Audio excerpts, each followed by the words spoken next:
Stoley, while Carnes, looking quite taken aback, stricken almost, turns around to face me, and his bloated head breaks out into an uncertain smile. Someone behind us is saying, "But look what happened to Gecko." Truman Drake pats Harold on the back and asks me, "Is there one suspender width that's more, well, appropriate than others?" Irritably, I push him into the crowd, and he disappears. "So, Harold," I say, "did you get my message?" Carnes seems confused at first, and while lighting a cigarette finally laughs. "Jesus, Davis. Yes, that was hilarious. That was you, was it?" "Yes, naturally." I'm blinking, muttering to myself, "Really?" waving his cigarette smoke away from my face. "Bateman, killing Owen, and the escort girl." He keeps chuckling. "Oh, that's bloody marvelous. Really key, as they say at the Groucho Club, really key." Then, looking dismayed, he adds, "It was a rather long message, no?" I'm smiling idiotically, and then I say, "But what exactly do you mean, Harold?" Secretly thinking to myself that this fat bastard couldn't possibly have gotten into the fucking Groucho Club, and even if he had, to admit it in such a fashion obliterates the fact that his entrance was accepted. "Why, the message you left." Carnes is already looking around the club, waving to various people and bimbos. "By the way, Davis, how is Cynthia?" He accepts a glass of champagne from a passing waiter. "You're still seeing her, right?" "But wait, Harold. What do you mean?" I repeat emphatically. He's already bored, neither concerned nor listening, and excusing himself, says, "Nothing. Good to see you. Oh, my, is that Edward Towers?" I crane my neck to look, then turn back to Harold. "No," I say. "Carnes." "Wait. Davis," he sighs, as if patiently trying to explain something to a child. "I am not one to badmouth anyone. Your joke was amusing, but come on, man, you had one fatal flaw. Bateman's such a bloody ass-kisser, such a brown-nosing goody-good, that I couldn't fully appreciate it. Otherwise, it was amusing. Now, let's have lunch, or we'll have dinner at 150 Worcester or something with McDermott and Preston. A real raver." He tries to move on. "Raver? Raver? Did you say raver, Carnes?" I'm wide-eyed, feeling wired even though I haven't done any drugs. "What are you talking about? Bateman is what?" "Oh, good God, man. Why else would Evelyn Richards dump him? You know, really. He could barely pick up an escort girl, let alone—" "What was it you said he did to her?" Harold is still looking distractedly around the club, and he waves to another couple, raising his champagne glass. "Oh, yes. Chop her up?" He starts laughing again, though this time it sounds polite. "Now, if you'll excuse me, I must really—" "Wait, stop!" I shout, looking up into Carnes' face, making sure he's listening. "You don't seem to understand. You're not really comprehending any of this. I killed him. I did it, Carnes. I chopped Owen's fucking head off. I tortured dozens of girls. That whole message I left on your machine was true." I'm drained, not appearing calm, wondering why this doesn't feel like a blessing to me. "Excuse me," he says, trying to ignore my outburst. "I really must be going." "No!" I shout. "Now, Carnes, listen to me. Listen very, very carefully. I killed Paul Owen, and I liked it. I can't make myself any clearer." My stress causes me to choke on the words. "But that's simply not possible," he says, brushing me off, "and I'm not finding this amusing anymore." "It never was supposed to be," I bellow, and then, "Why isn't it possible?" "It's just not," he says, eyeing me worriedly. "Why not?" I shout again over the music, though there's really no need to, adding, "You stupid bastard!" He stares at me as if we both are underwater and shouts back very clearly over the din of the club, "Because I had dinner with Paul Owen twice in London just 10 days ago." After we stare at each other for what seems like a minute, I finally have the nerve to say something back to him, but my voice lacks any authority, and I'm not sure if I believe myself when I tell him simply, No, you didn't. But it comes out a question, not a statement. Now, Donaldson, Carnes says, removing my hand from his arm. If you'll excuse me. Oh, you're excused. I sneer. Then I make my way back to our booth, where John Edmonton and Peter Beavers are now sitting, and I numb myself with a halcyon before taking Jean home, back to my place. Jean is wearing something by Oscar de la Renta. Nina Goodrich was wearing a sequin dress by Matsuda, and refused to give me her number, even though Jean was in the women's room downstairs. Taxi driver. Another broken scene in what passes for my life occurs on Wednesday, seemingly pointing to someone's fault, though whose I can't be sure. Stuck in gridlock in a cab, heading downtown toward Wall Street after a power breakfast at the Regency with Peter Russell, who used to be my dealer before he got a real job, and Eddie Lambert. Russell was wearing a 2-button wool sport coat by Retta Ellie, a cotton shirt by Hackert, a silk tie by Richelle, pleated wool trousers by Crizia Uomo, and leather Colhan shoes. The Patty Winter show this morning was about girls in the 4th grade who trade sex for crack, and I almost canceled with Lambert and Russell to catch it. Russell ordered for me while I was in the lobby on the phone.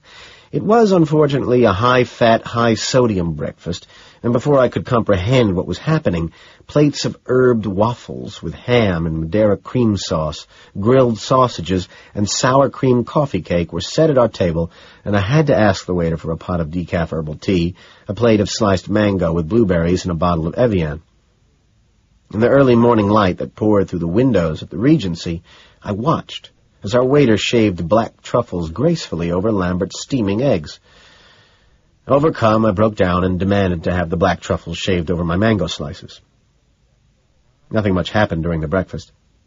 I had to make another phone call, and when I returned to our table, I noticed that a mango slice was missing, but I didn't accuse anyone. I had other things in my mind. How to help America schools, the trust gap, desk sets, a new era of possibilities, and what's in it for me? Getting tickets to see Sting in the Threepenny Opera, which just opened on Broadway. How to take more and remember less.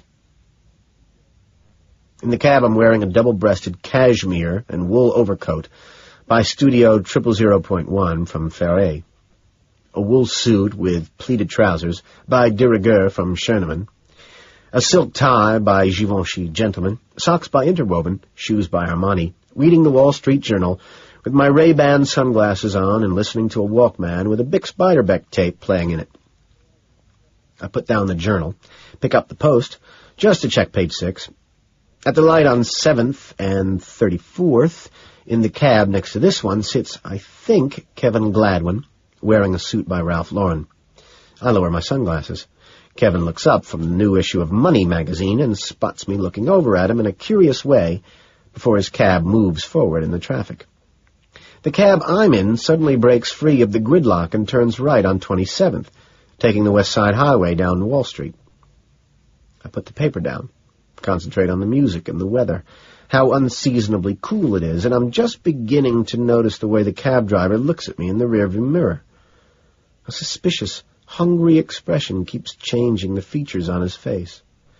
A mass of clogged pores, ingrown hairs. I sigh, expecting this, ignoring him. Open the hood of a car, and it will tell you something about the people who designed it, is just one of the many phrases I'm tortured by. But the driver knocks on the plexiglass divider, motions to me. While taking the Walkman off, I notice he's locked all the doors. I see the locks lower in a flash, hear the hollow clicking noise, the moment I turn the volume off. The cab is speeding faster than it should down the highway in the far right lane. "Yes?" I ask irritably. "What?" "Hey, don't I know you?" he asks in a thick, barely penetrable accent that could easily be New Jersey or Mediterranean. "No." I start putting the Walkman back on. "You look familiar," he says. "What's your name?" "No, I don't." "You don't either," I say. Then an afterthought. "Chris Hagen." "Come on." He's smiling like there's something wrong. I know who you are. I'm in a movie. I'm an actor, I tell him. A model. Nah, that's not it, he says grimly. Well, I lean over, checking his name. Abdullah, do you have a membership at MK? He doesn't answer. I reopen the post to a photo of the mayor dressed as a pineapple, then close it again and rewind the tape in my Walkman. I start counting to myself. 1, 2, 3, 4. My eyes focus in on the meter. Why didn't I carry a gun with me this morning? Because I didn't think I had to. The only weapon on me is a used knife from last night. No, he says again. I've seen your face somewhere. Finally, exasperated, I ask, trying to appear casual. You have? Really? Interesting. Just watch the road, Abdullah. There's a long, scary pause while he stares at me in the rearview mirror, and the grim smile fades. His face is blank. He says, I know. Man, I know who you are. And he's nodding, his mouth drawn tight. The radio that was tuned into the news is shut off. Buildings pass by in a gray-red blur. The cab passes other cabs. The sky changes color from blue to purple, to black, back to blue. At another light, a red one he races straight through, we pass, on the other side of the West Side Highway, a new D'Agostino's on the corner where Mars used to be, and it moves me to tears, almost, because it's something that's identifiable, and I get as nostalgic for the market, even though it's not one I will ever shop at, as I have about anything, and I almost interrupt the driver, tell him to pull over, have him let me out, let him keep the change from a 10, 20, but I can't move because he's driving too fast, and something intervenes, something unthinkable and ludicrous. And I hear him say it, maybe. You're the guy who killed Sully. His face is locked into a determined grimace. As with everything else, the following happens very quickly, though it feels like an endurance test. I swallow, lower my sunglasses, and tell him to slow down before asking, Who, may I ask, is Solly? Man, your face is on a wanted poster downtown, he says, unflinching. I think I would like to stop here, I managed to croak out. You're the guy, right? He's looking at me like I'm some kind of viper. Another cab, its light on, empty, cruises past ours, going at least 80. I'm not saying anything, just shaking my head. I am going to take... I swallow, trembling, open my leather datebook, pull out a Mont Blanc pen from my Bottega Veneta briefcase. Your license number down. You killed Solly, he says, defiantly recognizing me from somewhere, cutting another denial on my part by growling, You son of a bitch. Near the docks downtown, he swerves off the highway and races the cab to the end of a deserted parking area. And it hits me somewhere, now, this moment, when he drives into and then over a dilapidated rust-covered aluminum fence, heading toward the water, that all I have to do is put the Walkman on, blot out the sound of the cab driver, but my hands are twisted into paralyzed fists that I can't unclench, held captive in the cab as it hurtles toward a destination only the cab driver, who is obviously deranged, knows. The windows are rolled down partially, and I can feel the cool morning air drawing the mousse on my scalp. I feel naked, suddenly tiny. My mouth tastes metallic, then it gets worse. My vision, a winter road. But I'm left with one comforting thought. I'm rich. Millions are not. You've, incorrectly identified me, I'm saying. He stops the cab and turns around toward the back seat. He's holding a gun, the make of which I don't recognize. I'm staring at him, my quizzical expression changing into something else. Watch. Rolex, he says simply. I listen, silent, squirming in my seat. He repeats. The watch. Is this some kind of prank? I ask. Get out, he spits. Get the fuck out of the car. I stare past the driver's head, out the windshield, at gulls flying low over the dark, wavy water, and opening the door, I step out of the cab, cautiously. No sudden moves. It's a cold day. My breath steams. Wind picks it up, swirls it around. "The watch, you scumbag," he says, leaning out the window, the gun aimed at my head. "Listen, I don't know what you think you're doing, or what you're exactly trying to accomplish, or what it is you think you're going to be able to do. I've never been fingerprinted. I have alibis." "Shut up!" Abdullah growls, cutting me off. "Just shut your fucking mouth." "I am innocent," I shout with utter conviction. "The watch." He cocks the gun. I unhook the Rolex and, sliding it off my wrist, hand it to him. "Wallet." He motions with his gun. "Just the cash." Helplessly, I take out my new gazelle skin wallet, and quickly, my fingers freezing, numb, hand him the cash, which amounts to only $300, since I didn't have time to stop at an automated teller before the power breakfast. Sally, I'm guessing, was the cab driver I killed during the chase scene last fall, even though the guy was Armenian. I suppose I could have killed another one, and I'm just not recalling this particular incident. "What are you going to do?" I ask. "Isn't there a reward of some kind?" "No, no reward," he mutters, shuffling the bills with one hand, the gun still pointed at me in the other. "How do you know I'm not going to call you in and get your license revoked?" I ask, handing over a knife I just found in my pocket that looks as if it was dipped into a bowl of blood and hair. "Because you're guilty," he says, and then, "Get that away from me," waving the gun at the stained knife. "Like you know," I mutter angrily. "The sunglasses."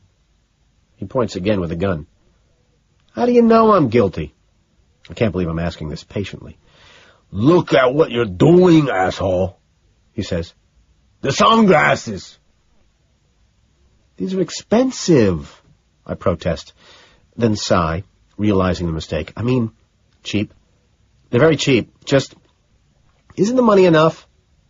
"The sunglasses. Give them now," he grunts. I take the wayfarers off and hand them to him.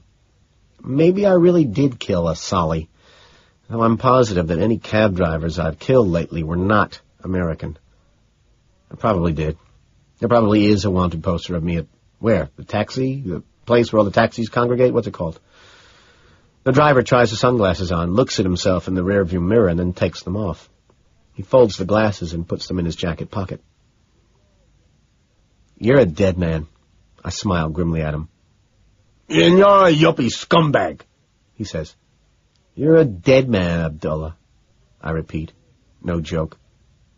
"Count on it." "Yeah, and you're a yuppie scumbag. Which is worse?" He starts the cab up and pulls away from me. While walking back to the highway, I stop, choke back a sob. My throat tightens. I just want to... Facing the skyline, through all the baby talk, I murmur, "Keep the game going." As I stand, frozen in position, an old woman emerges behind a 3-penny opera poster at a deserted bus stop, and she's homeless and begging, hobbling over, her face covered with sores that look like bugs, holding out a shaking red hand. "Oh, will you please go away?" I sigh. She tells me to get a haircut. At Harry's. On a Friday evening, a group of us have left the office early, finding ourselves at Harry's. Group consists of Tim Price, Craig McDermott, myself, Preston Goodrich, who is currently dating a total hardbody named, I think, Plum, no last name, just Plum, an actress model, which I have a feeling we all think is pretty hip. We're having a debate over where to make reservations for dinner. Flamingo East, Oyster Bar, 220, Counter Life, Michael's, Spago East, the Cirque, Robert Farrell is here too, the Lotus Quotrek, a portable stock quotation device in front of him on the table, and he's pushing buttons while the latest commodities flash by. What are people wearing? McDermott has on a cashmere sport coat, wool trousers, a silk tie, Hermes. Farrell is wearing a cashmere vest, leather shoes, wool cavalry twill trousers, Garrick Anderson. I'm wearing a wool suit by Armani, shoes by Allen Edmonds, pocket square by Brooks Brothers. Someone else has on a suit tailored by Anderson and Shepard. Someone who looks like Todd Lauder, and may in fact be, gives thumbs up across the room, etc., etc. Questions are routinely thrown my way. Among them, are the rules for wearing a pocket square the same as for a white dinner jacket? Is there any difference at all between boat shoes and topsiders? My futon is already flattened out, and it's uncomfortable to sleep on. What can I do? How does one judge the quality of compact discs before buying them? What tie knot is less bulky than a Windsor? How can one maintain a sweater's elasticity? Any tips on buying a shearling coat? I am, of course, thinking about other things, asking myself my own questions. Am I a fitness junkie? Man versus conformity. Can I get a date with Cindy Crawford? Does being a Libra signify anything? And if so, can you prove it? Today, I was obsessed with the idea of faxing Sarah's blood I drained from her vagina over to her office in the mergers division at Chase Manhattan. And I didn't work out this morning because I'd made a necklace from some of the bones of a girl's vertebra and wanted to stay home and wear it around my neck while I masturbated in the white marble tub in my bathroom, grunting and moaning like some kind of animal. Then I watched a movie about 5 lesbians and 10 vibrators. Favorite group, Talking Heads. Drink, J&B, or Absolute on the Rocks. TV show, Late Night with David Letterman. Soda, Diet Pepsi. Water, Evian. Sport, baseball. The conversation follows on its own rolling accord. No real structure or topic or internal logic or feeling, except, of course, for its own hidden conspiratorial one. Just words, and like in a movie, but one that has been transcribed improperly. Most of it overlaps. I'm having a sort of hard time paying attention because my automated teller has started speaking to me, sometimes actually leaving weird messages on the screen in green lettering like, cause a terrible scene at Sotheby's, or kill the president, or feed me a stray cat. And I was freaked out by the park bench that followed me for 6 blocks last Monday evening. And it spoke to me, too. Disintegration. I'm taking it in stride, yet the only question I can muster up at first and add to the conversation is a worried, I'm not going anywhere if we don't have a reservation someplace, so do we have a reservation someplace or not? I notice that we're all drinking dry beers. Am I the only one who notices this? I'm also wearing mock tortoiseshell glasses that are non-prescription. On the TV screen in Harry's is the Patty Winter Show, which is now on in the afternoon and is up against Geraldo Rivera, Phil Donahue, and Oprah Winfrey. Today's topic is, does economic success equal happiness? The answer in Harry's this afternoon is a roar of resounding, definitely, followed by much hooting, the guys all cheering together in a friendly way. On the screen now are scenes from President Bush's inauguration early this year, then a speech from former President Reagan while Patty delivers a hard-to-hear commentary. Soon, a tiresome debate forms over whether he's lying or not, even though we can't hear the words. The first and really only one to complain is Price, who, though I think he's bothered by something else, uses this opportunity to vent his frustration, looks inappropriately stunned, asks, can he lie like that? How can he pull that shit? Oh, Christ, I moan. What shit? Now, where do we have reservations at? I mean, I'm not really hungry, but I would like to have reservations somewhere. How about 220?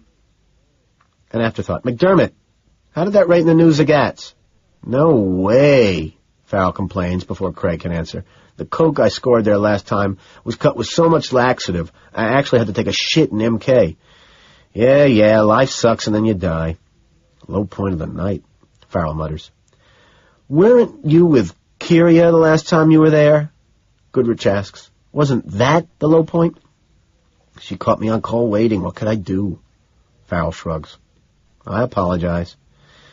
Caught him on call waiting. McDermott nudges me, dubious. Shut up, McDermott, Farrell says, snapping Craig's suspenders. Date a beggar. You forgot something, Farrell, Preston mentions. McDermott is a beggar. How's Courtney? Farrell asks Craig, leering. Just say no, someone laughs. Price looks away from the television screen, then at Craig, and he tries to hide his displeasure by asking me, waving at the TV, I don't believe it. He looks so normal. He seems so out of it, so undangerous. Bimbo, someone says. Bypass. He is totally harmless, you geek. Was totally harmless. Just like you are totally harmless. But he did do all that shit, and you have failed to get us into 150, so, what can I say? McDermott shrugs. I just don't get how anyone, can appear that way, yet be involved in such total shit, Price says, ignoring Craig, averting his eyes from Farrell. He takes out a cigar and studies it sadly. To me, it still looks like there's a smudge on Price's forehead. Because Nancy was right behind him? Farrell guesses, looking up from the Quotrek. Because Nancy did it? How can you be so fucking, cool about it?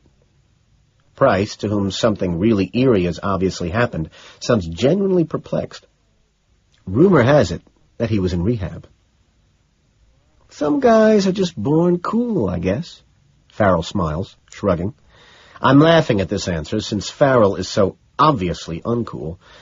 And Price shoots me a reprimanding look, says, and Bateman, what are you so fucking zany about? I shrug, too. I'm just a happy camper. And I add, remembering, quoting my brother, rocking and rolling. Be all that you can be, someone adds. Oh, brother. Price won't let it die. Look, he starts, trying for a rational appraisal of the situation. He presents himself as a harmless old codger, but inside... He stops. My interest picks up, flickers briefly. But inside... Price can't finish the sentence, can't add the last two words he needs. Doesn't matter. I'm both disappointed and relieved for him. Inside? Yes, inside? Craig asks, bored. Believe it or not, we're actually listening to you. Go on. Bateman, Price says, relenting slightly. Come on. What do you think? I look up, smile, don't say anything. From somewhere, the TV, the national anthem plays. Why? I don't know. Before a commercial, maybe. Tomorrow on the Patty Winter Show, doormen from Nell's. Where are they now? I sigh, shrug, whatever. That's a pretty good answer, Price says, then adds, you're a real nut. That is the most valuable piece of information I've heard since... I look at my new gold Rolex that insurance paid for. McDermott suggested we all drink dry beers. Christ, I want a scotch. McDermott looks up with an exaggerated grin and purrs. Bud. Long neck? Beautiful. Very civilized. Goodrich nods. Super stylish English guy, Nigel Morrison, stops by our table, and he's wearing a flower in the lapel of his Paul Smith jacket. But he can't stay long, since he has to meet other British friends, Ian and Lucy, at Delmonico's. Seconds after he walks away, I hear someone sneer, Nigel, a pate animal. Someone else, did you know that Caveman got more fiber than we do? Who's handling the Fisher account? Screw that. What about the Shepherd thing, the Shepherd account? Is that David Monroe? What a burnout. Oh, brother. For Christ's sakes, lean and mean. What's in it for me? The Shepherd play or the Shepherd account? Rich people with cheap stereos. No, girls who can hold their liquor. Total lightweight. You light? Nice matches. What's in it for me? Yep. I think it's me who says, I have to return some videotapes. Someone has already taken out a Minolta cellular phone and called for a car, and then, when I'm not really listening, watching instead someone who looks remarkably like Marcus Halberstam paying a check, Someone asks, simply, not in relation to anything. Why? And though I'm very proud that I have cold blood, and that I can keep my nerve and do what I'm supposed to do, I catch something, then realize it. Why? And automatically answering out of the blue, for no reason. Just opening my mouth, words coming out, summarizing for the idiots. Well, though I know I should have done that instead of not doing it, I'm 27 for Christ's sakes, and this is, how life presents itself in a bar or in a club in New York, maybe anywhere at the end of the century, and how people, me, behave. And this is what being Patrick means to me, I guess. So, well, yep. And this is followed by a sigh, then a slight shrug, and another sigh. And above one of the doors, covered by red velvet drapes and Harry's, is a sign, and on the sign, in letters that match the drape's color, are the words, "This is not an exit."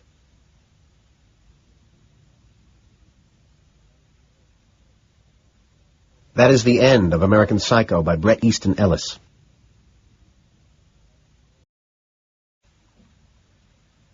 Nels.